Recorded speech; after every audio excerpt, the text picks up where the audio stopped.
சாமி நல்லபடியாக கும்பிட்டாச்சு. கும்பிட்டுட்டு வீட்டுக்கு கிளம்பிட்டோம். பார்த்திங்களா, இதுதான் கோயில். அன்றைக்கி இந்த பந்தல்லாம் போடாமல் இருக்கிறப்ப வீடியோ எடுத்து போட்டிருப்பேன்.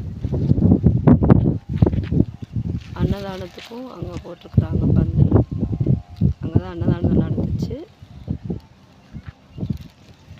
பார்த்திங்களா, அங்கே சாமி இருக்குது, அங்கே கருப்பு சாமி இருக்குது. அங்கே கும்பிட்டுட்டு வந்து தான் இங்கே வந்து கும்பிடுவாங்க. நான் அன்றைக்கி அங்கே போகல, எனக்கு இங்கே தான் ஃபுல்லாக வேண்டுதல் இருந்துச்சு. அதனால் நல்லபடியாக நான் சாமி கும்பிட்டு வீட்டுக்கு கிளம்பிட்டேன். சரி, அன்றைக்கி சாமி கும்பிட்டு அன்றைக்கி எடுத்து போட முடியலன்னு சொல்லிவிட்டு இன்றைக்கி எடுக்கலான்னு சொல்லி வீடியோ எடுத்தேன்.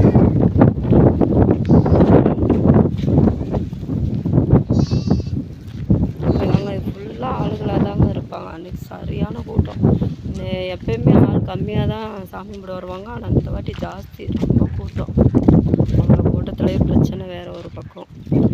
நல்லபடியாக சாமி கும்பிட்டாங்க பிரச்சனையோடு. அதான் எனக்கு திருப்தியாக நல்லபடியாக நிம்மதியாக வந்து நான் கும்பிட்டுட்டு போயிட்டுருக்குறேன். பார்த்தீங்களா.